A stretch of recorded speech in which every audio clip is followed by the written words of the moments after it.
Assalamualaikum warahmatullahi wabarakatuh. Izin memperkenalkan diri, nama saya Muhammad Sonib. Saya di sini ingin memaparkan atau menerangkan sedikit materi yang telah disampaikan pada waktu perkuliahan. Oke, langsung ke materinya saja.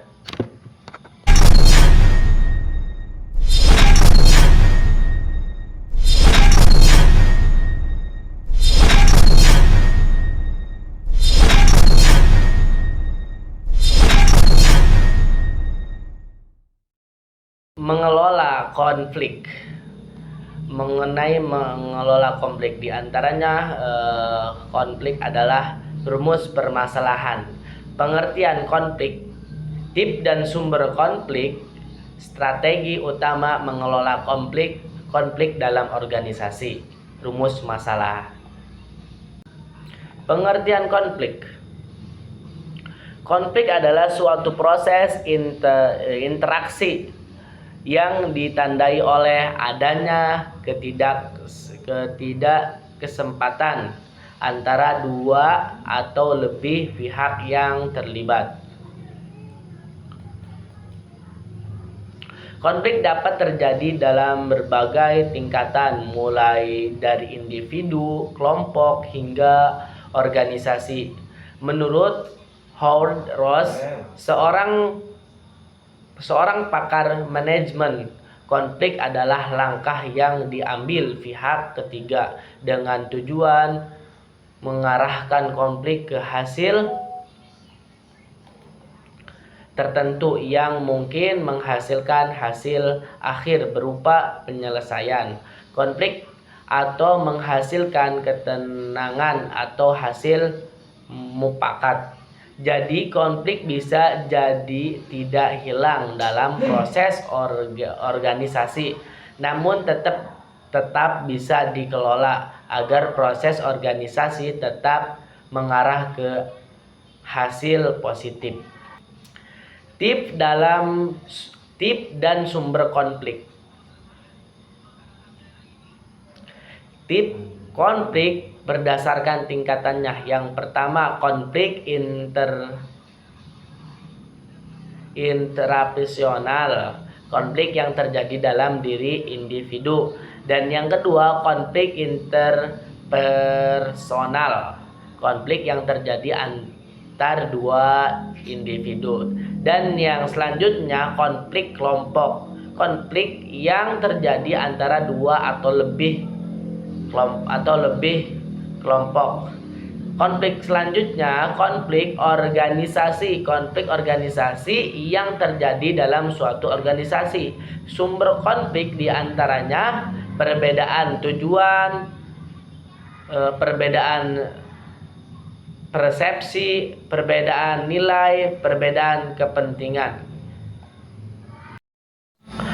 Oke, itu selanjutnya materi pasar tentang kerja, pengangguran, dan inflasi.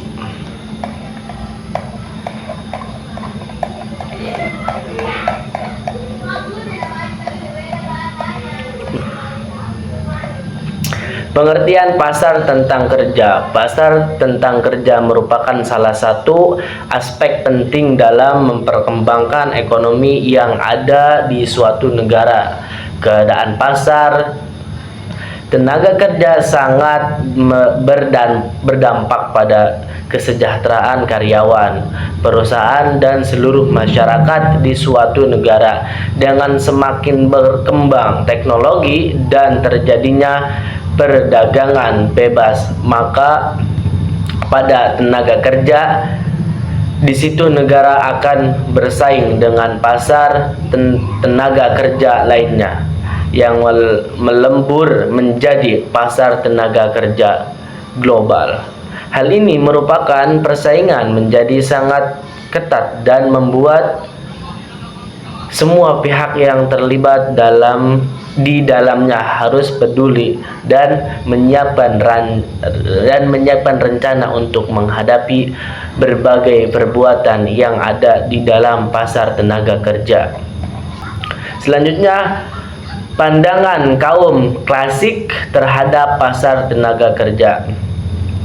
Pandangan kaum klasik terhadap pasar tenaga kerja adalah didasarkan pada karyawan bahwa pasar tenaga kerja akan selalu mencapai keseimbangan melalui mekanisme pasar. Mereka mengasumsi bahwa tingkat upah akan menyesuaikan diri untuk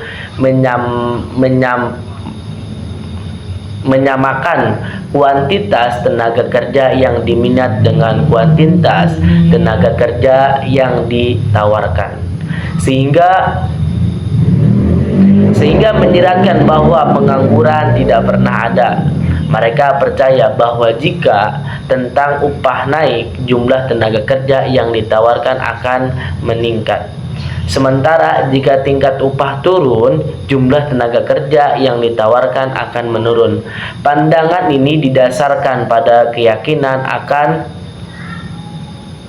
fleksibilitas harga, termasuk harga tenaga kerja dan mekanisme pasar yang bekerja secara optimal untuk mencapai keseimbangan.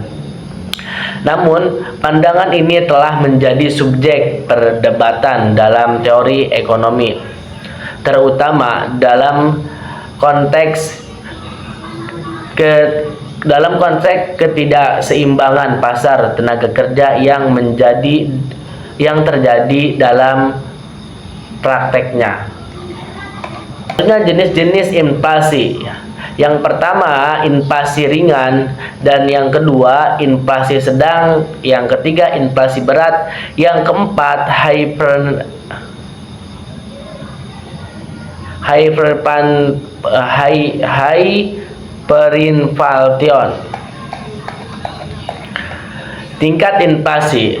Tingkat inflasi adalah presentasi perubahan harga barang dalam jasa secara umum dari waktu ke waktu. Tingkat inflasi biasanya diukur dengan menggunakan indeks harga konsumen,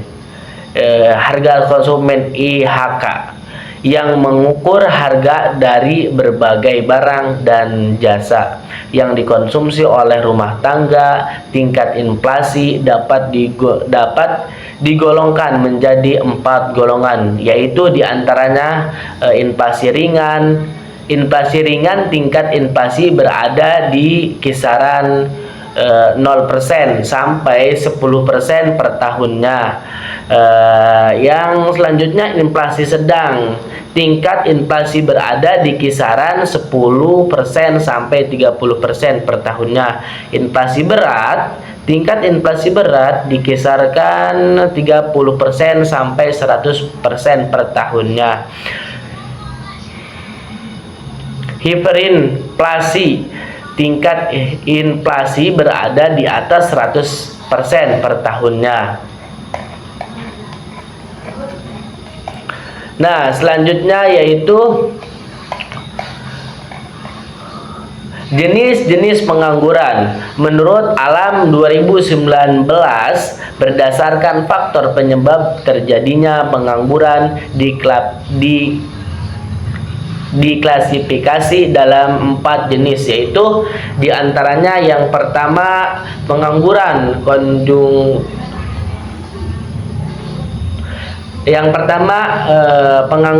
konjungtur atau siklis, dan yang kedua pengangguran struktural, dan yang ketiga pengangguran normal atau friksional, dan yang keempat pengangguran musiman. Nah, berdasarkan lama waktu kerjanya, pengangguran dibagi menjadi 3 jenis, yaitu diantaranya yang pertama pengangguran terbuka, dan yang kedua setengah menganggur, dan yang ketiga pengangguran terselubung. Dan materi selanjutnya kurva Phillips. Kurva Phillips adalah grafik yang menggambarkan hubungan antara tingkat pengangguran dan tingkat inflasi. Kurva Phillips dibagi menjadi dua macam, yaitu yang pertama kurva jangka pendek dapat digambarkan yang pertama kurva pendek dan yang kedua kurva jangka panjang. Materi selanjutnya yaitu ke manfaat dan tujuan. Satu, untuk mengetahui definisi tim kerja. Dua, untuk mengetahui jenis tim. Dan yang ketiga, untuk mengetahui karakteristik tim. Dan yang keempat, untuk mengetahui ras tim. Dan yang selanjutnya untuk mengetahui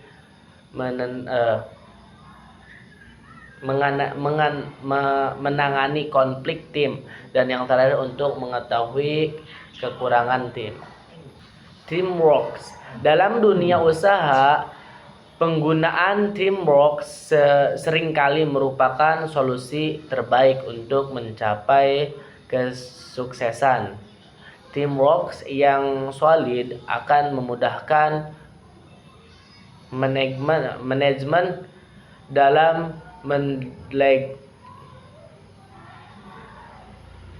mendelegasikan tugas-tugas organisasi. Namun demikian, untuk membentuk sebuah tim yang solid butuh komitmen yang tinggi dari manajemen. Hal terpenting adalah bahwa teamwork harus dilihat sebagai suatu sumber daya yang harus dikembangkan. Pembinaan teamwork harus dilakukan atas dasar kesadaran penuh dari tim tersebut, sehingga segala sesuatu berjalan secara normal. Sesuatu aktivitas sebuah teamwork, meskipun pada kondisi tertentu manajemen dapat melakukan intervensi.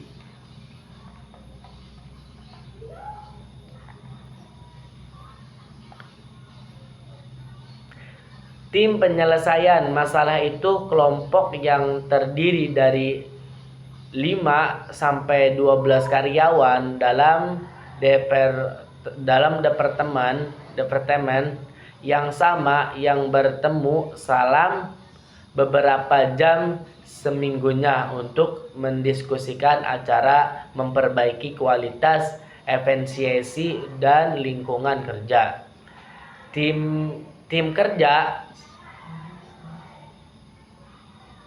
Tim kerja swakelola yaitu kelompok karyawan yang bertanggung jawab untuk mengelola dan menghasilkan barang atau jasa untuk pelanggan internal dan eksternal.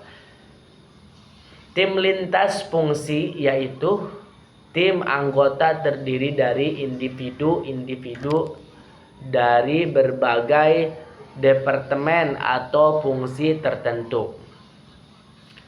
Tim virtual yaitu tim anggotanya berada pada lokasi yang bertujuan dan mereka berkomunikasi jarak jauh melalui perantara elektronik seperti email, konversi via telepon dan video, dan internet.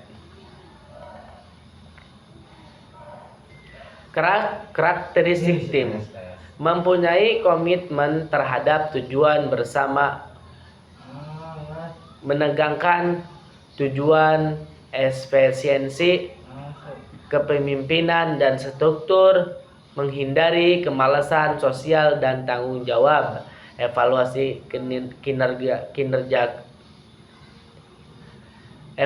kinerja dan sistem ganjaran yang benar, mengembangkan kepercayaan timbal balik yang tinggi.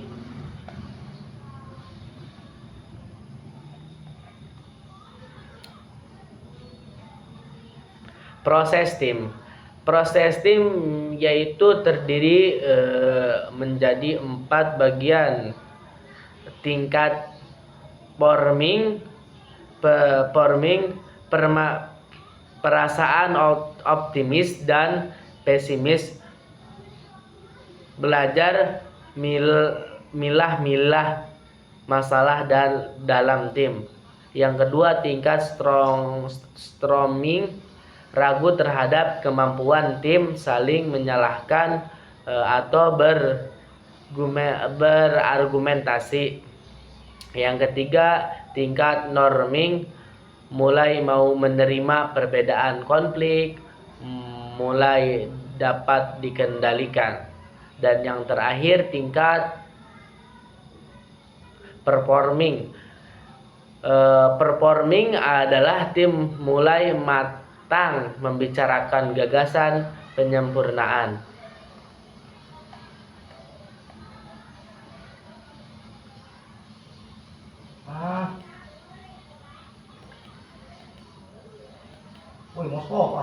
Konflik dalam tim. 1. Perbedaan kepribadian.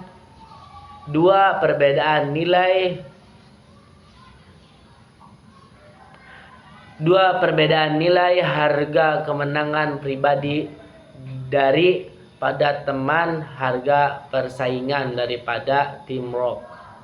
Yang ketiga, perbedaan pandangan, keahlian, pendidikan, jabatan, status sosial, dan pengalaman masa kerja.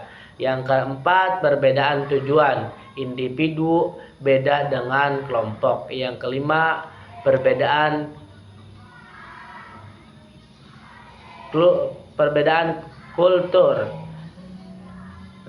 Perbedaan kultur, sementara kalian mau.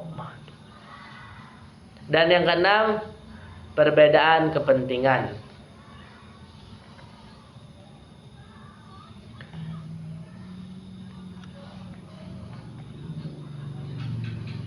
Keuntungan dan kerugian tim. Keuntungan: 1. Manfaat sinergi. 2. Lebih banyak kreatif. Dan yang ketiga, keterlibatan yang lebih besar. Yang keempat, lebih cepat selesai. Yang kelima, hubungan antara pribadi yang lebih kuat. Dan yang keenam, saran untuk menggambarkan kompetensi. Kerugian: 1. Konflik antara pribadi. 2. Kebiasaan buruk yang menular. 3. Tidak cocok untuk semua karyawan. 4. Kualitas tim yang buruk. Dan yang kelima, dominasi oleh beberapa karyawan. Dan yang terakhir, memakan waktu.